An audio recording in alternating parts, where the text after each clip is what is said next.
touching the truth.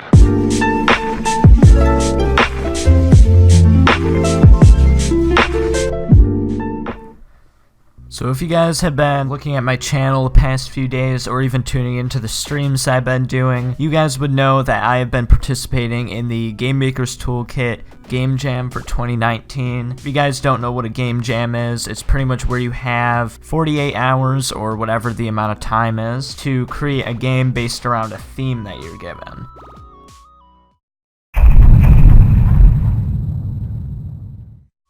So, the theme that we were given for this jam was only one. So right when I got the theme, what I ended up doing is I ended up looking up a random word generator and using that to kind of come up with ideas, because, you know, I'm not really good at coming up with ideas myself. So I just write that down, and if I thought an idea was really good, I added on to it. If I didn't think one was that good, I deleted it, and pretty much I just narrowed it down to a few. I don't remember exactly what those were, but I ended up picking only one torch as my idea. So the first day was pretty much just spent creating the basic sprites that I needed, so adding a room, a player, and a light. So the way I created the light was just by going into paint.net and making this giant black square, and then using the eraser tool on like the perfect center of it and erasing just a little area, so that kind of works as your torch light.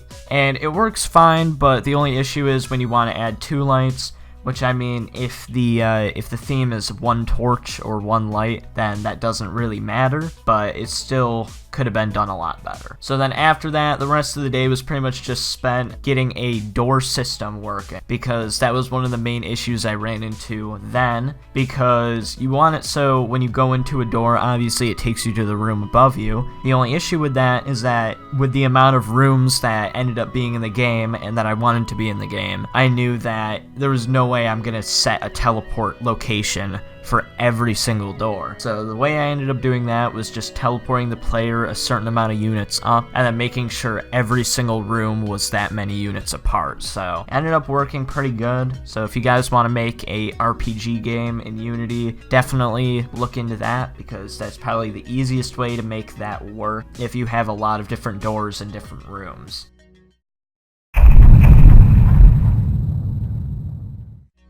So the second day was where most of the work was done. So I created the first enemy, which is basically just a reskinned version of the player, added a basic AI, so it would just follow the player, and then I added weapons. So for weapons, you started out with a sword, and later on I ended up adding a bow, which you could obviously do ranged attack. At the start, the bow only shot in the direction you were facing, but later I thought it's probably a little bit easier to just make it shoot wherever the mouse was, because it's kind of hard to aim with having to move and then face right in front of something. So that was the easiest way to get it done, and I feel like it worked out pretty good. The only issue is the bow is kind of useless because it shoots pretty slow, it doesn't do much damage, but it is pretty helpful in the final boss, which, speaking of that, I ended up doing some pixel art. I spent maybe about a half hour on it, and I created the final boss, which is supposed to be based on the Grim Reaper. So I'm actually really happy with how this turned out, because I'm not normally the greatest when it comes to art,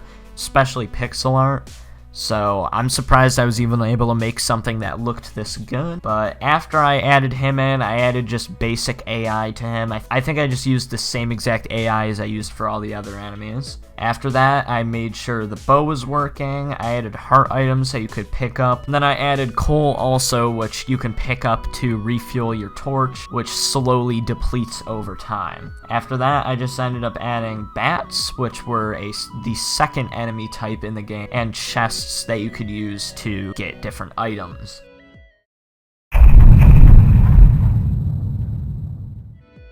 Now, the third day was probably the most stressful day of my entire life. So I only had about, I think it was 12 hours to get everything done, and I still had a ton to do. So I ended up making the main menu and the death screen first in the beginning of the day, and then after that I added all the different shards and these different like altars that all the shards are on. So whenever you collect them from a chest, they appear on those altars, and then when all 4 of them are collected, it allows the boss door to open and you can then fight. So then after that, I added some AI to the boss to actually make it function correctly. I added 2 different phases, so the first phase you just have to melee him, and then the second phase you have to kind of knock his orbs back. Kind of works like in Ocarina of Time, I think it is, the Ganon fight. Maybe it's not Ocarina of Time, maybe it's Mask. I'm not even, no, it's not Majora's Mask. I don't even know exactly what it looks, but some Legend of Zelda game has a very similar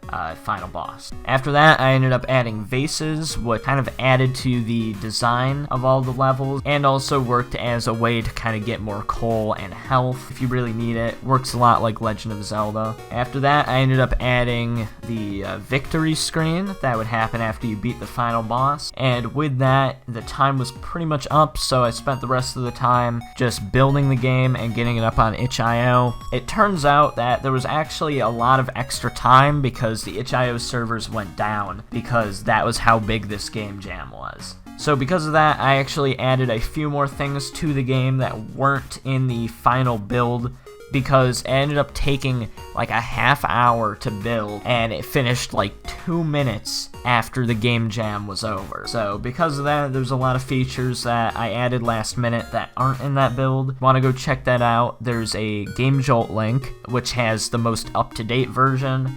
I've added a couple things since the game jam. I've added a mini-map, I've fixed some bugs with some chests not appearing, the final boss was a little bit buggy and a little bit too easy, so I fixed that, got that all working, and now I feel like the game is pretty fun. I really wish I had the extra time to add all those things during the jam. I mean, I spent a lot of time just kind of messing around, so I probably could have gotten it all done, but I didn't, so it's whatever. A couple things I wanted to say at the end of the video is, if you want to play the game, first of all, link will be down in the description to the itch.io page. Go play it, leave a rating, tell me what you guys think about it, what you like, what you don't like. Also, after you play the itch.io version, make sure you go to Game Jolt and play the more up-to-date version. It's a lot more fun. There's a lot of bugs that are fixed in it. Like I've said, I really wish I could have gotten that version out, but I was just like a couple minutes late. Another thing I want to say is thank you to everyone who watched the streams. They actually are pretty much my most viewed videos on my channel. They're at least in the top 5, and I ended up getting over 100 views each day. So I just wanted to say thank you to everyone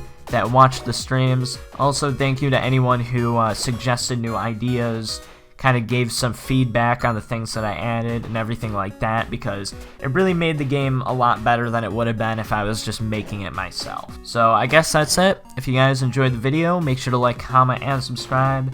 Make sure to go on to itch.io, play my game, play some other games, leave some ratings and some reviews, stuff like that, because that's how the whole rating system works. You know, a winner is chosen not based on who Game Maker's Toolkit, who's the guy who hosted it, obviously. It's not based on if he likes the game, it's based on if the community likes the game. Go leave some reviews, let me know what you guys think of my game, and yeah, guess I'll see you guys later. Goodbye.